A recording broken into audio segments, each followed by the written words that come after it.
Justin Trudeau तो याद होंगे आपको, जो भारत पर आरोप लगाते रहे कि भारत ने निज्जर की हत्या करवाई है, जिन्हें ट्रंप के आने पर अपना पद छोड़ना पड़ा।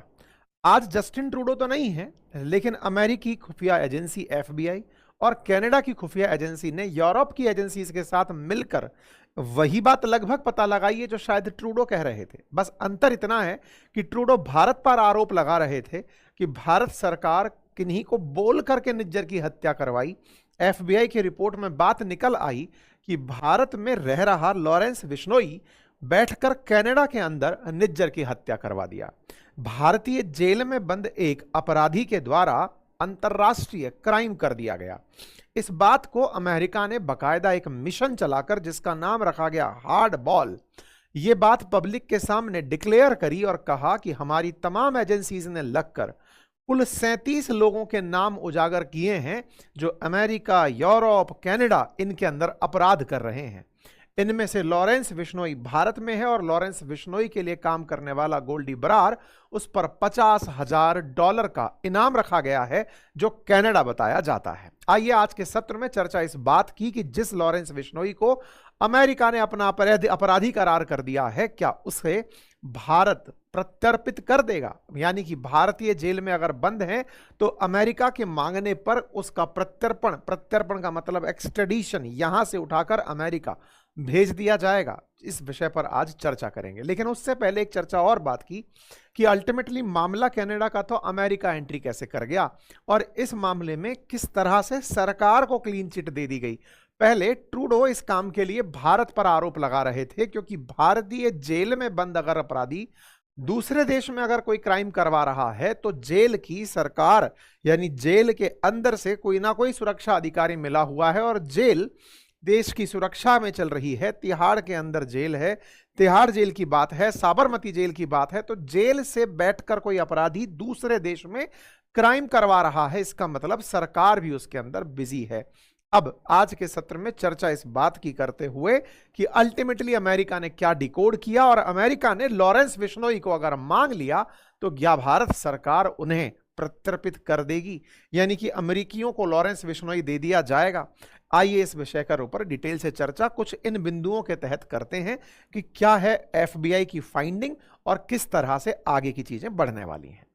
चर्चा सबसे पहले 2023 से शुरू करते हैं। 2023 में जब हरदीप सिंह निज्जर की कनाडा के सुरे के अंदर गोली मारकर हत्या जून 18 को की गई, जब वो गुरुद्वारा से बाहर निकल रहा था, तब सुरे के अंदर हुई इस हत्या के अंदर अपराधियों की धरपकड़ शुरू हुई। हरदीप सिंह निज्जर खालिस्तान समर्थक, खालिस्तान की चाहत रखने वाला व्यक्ति, भारत के अंदर वांटेड, इसकी हत्या कनाडा में हो जाती है।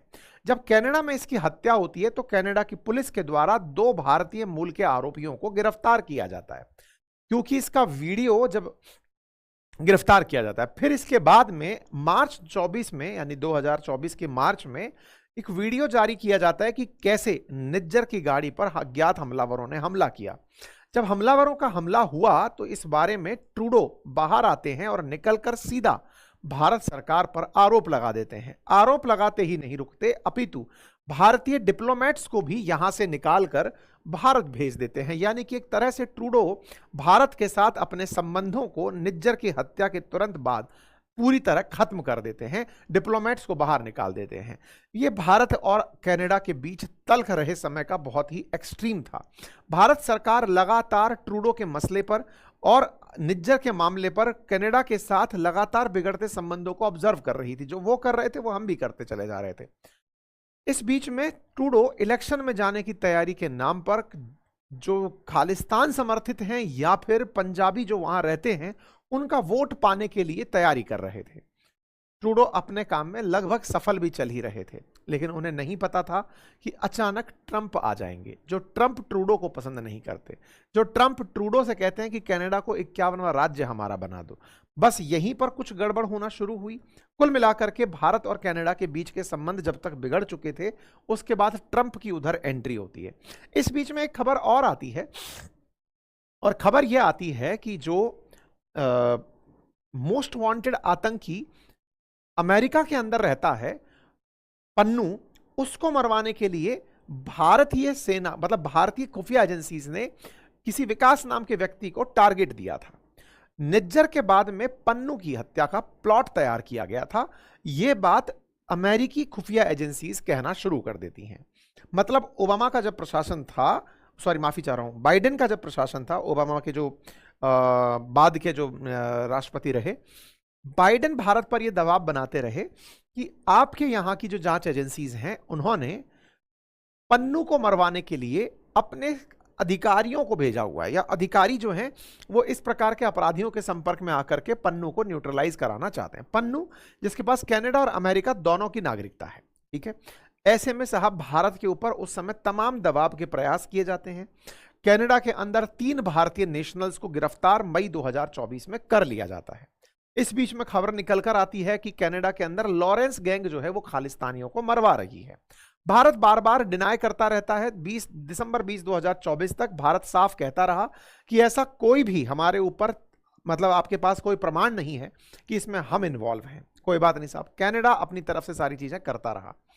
इस बीच में 6 जनवरी 2025 को ट्रूडो अपने पद से इस्तीफा दे देते हैं। 10 जनवरी 2025 को कनाडा कहता है कि भारत का इस मामले में कोई कंट्रीब्यूशन नहीं था, मतलब भारत सरकार इन्वॉल्व नहीं थी। कनाडा के अंदर जो निज्जर की हत्या हुई उसके लिए क्लीन चिट एक प्रकार से भारत को दे दी जाती है। मार्क कार्नी नए प्रधानमंत्री कनाडा के बन जाते हैं और वो भारत से फिर से संबंधों को बहाल करने निकल पड़ते हैं।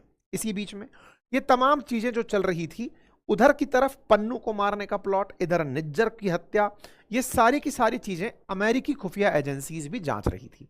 असल में अमेरिका, कनाडा, ऑस्ट्रेलिया, ये सब 5 आई समूह में आते हैं। ब्रिटेन, न्यूजीलैंड, ये आपस में अपनी खुफिया जानकारियों को बिल्कुल वैसे ही शेयर करते हैं जैसे भारत की राज्य सरकारें आपस में करती हैं। अंतरराष्ट्रीय गिरोह अगर कोई सक्रिय है तो ये एक दूसरे के साथ एकदम फर्स्ट हैंड इंफॉर्मेशन शेयर करते हैं, खुफिया जानकारी। जब निज्जर का प्लॉट हुआ खालिस्तान के नाम पर और पन्नू का इधर अमेरिका में प्लॉट हुआ, असैसिनेशन की प्लानिंग हुई, तो इस पूरी प्लानिंग में दोनों तरफ से खुफिया एजेंसीज ने अपनी जानकारियां साझा की और एफबीआई इस बात को लेकर अति सक्रिय हो गई। आपको बाइडेन का कार्यकाल तो याद होगा ही। उन्होंने उसी समय पर भारत पर दबाव बनाने के सारे प्रयास किए कि पन्नू को भारतीय जांच एजेंसीज मरवाना चाहती थी और भारत सरकार पर तमाम प्रकार के प्रेशर टेक्निक उन्होंने उस समय पर अपनाने के सारे हथकंडे अपनाए थे। खैर, अब ट्रंप का काल है, एफबीआई अभी भी काम कर रही है, काश पटेल इसको हेड कर रहे हैं। इन्होंने अभी हार्ड बॉल नाम से एक मिशन चलाया। इस ऑपरेशन हार्ड बॉल के अंदर एफबीआई ने 37 ऐसे लोगों के नाम उजागर किए जो संस्थागत तरीके से यूरोप, अमेरिका और कनाडा में क्राइम कर रहे हैं। उनमें से 24 की गिरफ्तारी कर ली जाती है और इनसे कोकेन, बंदूकें और ऐसे तत्व, ऐसे सामान बरामद किए जाते हैं जो कि अपराध की श्रेणी में कंसीडर किए जा सकते हैं। तो यूएस की अटॉर्नी के द्वारा इस बात की जानकारी दी जाती है, 24 की गिरफ्तारी होती है, 37 को आरोपी बनाया जाता है, 1000 किलो कोकेन, 1 किलो हेरोइन और 12 हथियार इन लोगों से बरामद किए जाते हैं। और इसी में एक नाम लॉरेंस बिश्नोई का निकल आता है, जो 37 आरोपी हैं उनमें से।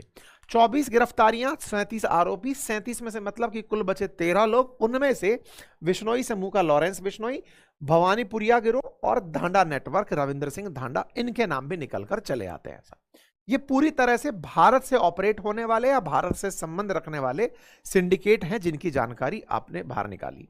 अब सवाल बनता है लॉरेंस बिश्नोई कौन है साहब। हालांकि बहुत सारा media coverage already Lawrence Bishnoi के नाम पर हो रखा है, लेकिन फिर भी जान लीजिए कि भारत की साबरमती जेल जो गुजरात में है, वहां पर बंद एक अपराधी जो पहले तक तिहाड़ जेल में था, लगभग 80 से ज्यादा मुकदमे जिसके ऊपर चल रहे हैं। इस व्यक्ति के ऊपर जो सबसे बड़े आरोप हैं, एक और मेजर मामला हुआ था बाबा सिद्दीकी का, उसकी हत्या का आरोप, साथ ही साथ कुल जो निज्जर की जो हत्या हुई, हरदीप सिंह निज्जर, उसकी हत्या का आरोप भी इसी के ऊपर रहा है। बिश्नोई गैंग काम कैसे करती है? तो काम करने के लिए इन्होंने अपने जो लोग जोड़े हुए हैं दुनिया भर के देशों में, उनके साथ ये तार स्थापित करते हैं और अपनी बातें उन तक पहुंचाकर उनसे हफ्ता वसूली के, तस्करी के तमाम प्रकार के कार्य ये लोग जेल से अपने वीपीएन नेटवर्क के माध्यम से, व्हाट्सएप के माध्यम से ऑपरेट करते हुए चलते हैं। तो कुल मिलाकर के इस तरह से लॉरेंस बिश्नोई सक्रिय रहता है। अब लॉरेंस बिश्नोई के ऊपर कनाडा ने सितंबर 2025 में आतंकी शब्द जोड़ दिया कि लॉरेंस बिश्नोई एक आतंकी है।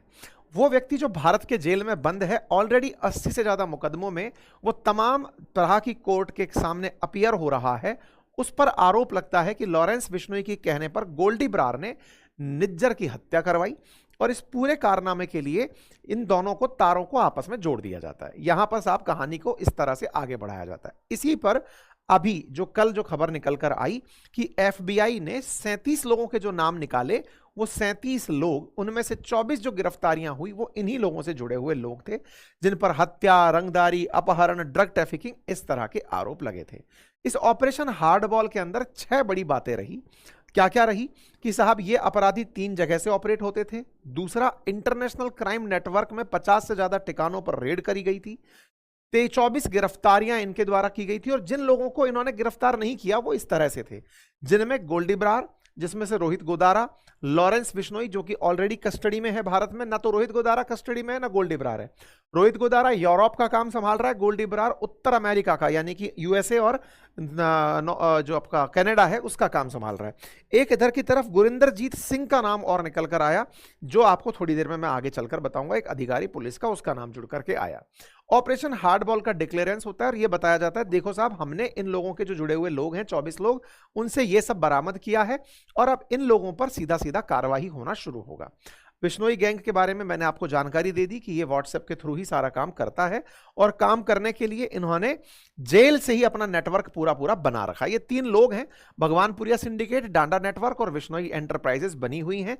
इनमें से गोल्डी बरार के ऊपर $50,000 का इनाम एफबीआई के द्वारा रख दिया गया, यानी कि लगभग 45 लाख रुपए के आसपास, कि साहब इसकी जानकारी जो देगा उसको हम पैसे दे देंगे। रोहित गोदारा के लिए भी, मतलब कुल मिलाकर के अब इस पूरे सिंडिकेट पर जो यूरोप के अंदर, अमेरिका के अंदर, कनाडा के अंदर सक्रिय है, अब उनके ऊपर कार्रवाई वहां पर होगी। ये तैयारी एफबीआई के द्वारा कर दी गई है।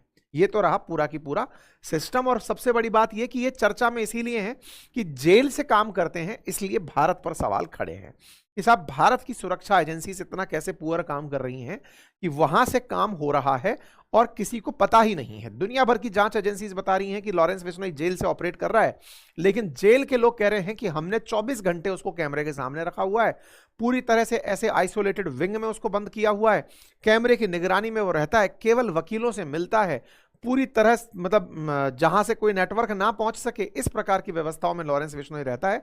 ये केवल उसको बदनाम करने की साजिश है। इस तरह की रिपोर्ट्स जो वकील हैं, जो उसके पक्षधर लोग हैं, वो वहां से कहते हैं। ये वो लोगों की गिरफ्तारियां हैं जो की गई थी एफबीआई के द्वारा। इस समय पर उसकी तस्वीरें आपके सामने निकल कर आ रही हैं।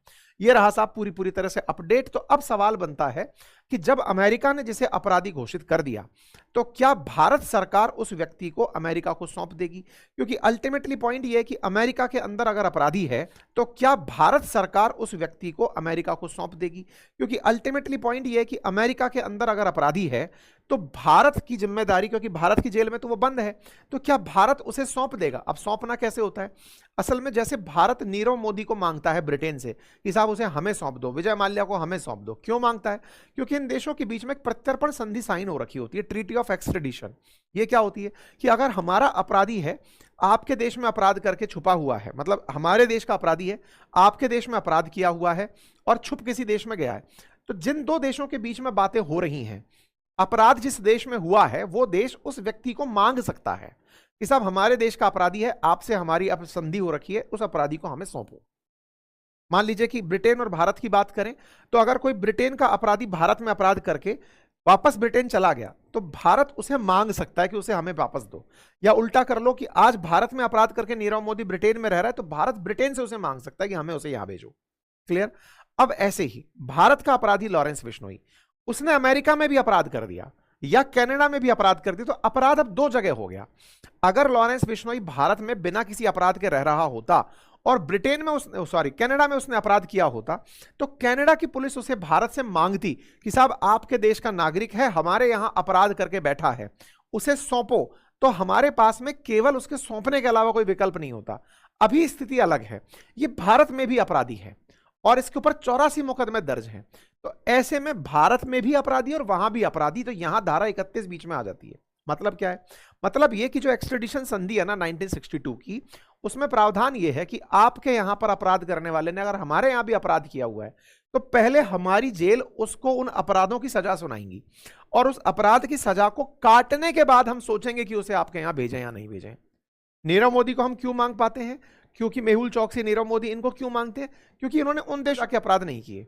प्रत्यर्पण संधि यह कहती है कि अगर उसने अपराध उस देश में जहां की जेल में बंद है वहां पर किया हुआ है तो उसको प्रत्यर्पित नहीं किया जाएगा। तो कुल मिलाकर के लॉरेंस बिश्नोई भारत से अमेरिका संभवतया इसी प्रत्यर्पण संधि की धाराओं के तहत नहीं भेजा जाएगा और लॉरेंस बिश्नोई भारतीय जेल में ही रह जाएगा, क्योंकि अल्टीमेटली भारतीय जेल उसको पहले से ही सजा दे रही है और भारतीय कई मुकदमों में उसकी सुनवाई फिलहाल चल रही है। तो भारत अपने देश के मुकदमे छोड़कर उसे अमेरिका का मुकदमा फेस करने भेजे, यह संभव नहीं लगता। लेकिन हाँ, रोहित गोदारा और जो गोल्डी बरार जो इसके नेटवर्क चलाते हैं बाहर, उनको वहां की जांच एजेंसीज अगर पकड़ती हैं तो वहां पकड़ने के बाद फिर भारत अगर उनको वापस मांगता है कि साहब आपके यहां पर अपराध किया है, हमारे यहां पर भी अपराध किया हुआ है, इन्हें वापस भेजो, तो वही सेम पॉइंट वो हमसे बोल सकते हैं कि हमने पकड़ लिया, अब हम पहले चलाएंगे फिर तुम्हारे यहां भेजेंगे। तो कुल मिलाकर के लॉरेंस बिश्नोई का मामला थोड़ा सा डालमडोल है। बाकी सरकारें पता चले गुडविल जेस्चर में, जैसे पाकिस्तान ने ट्रंप को सबसे पहले ही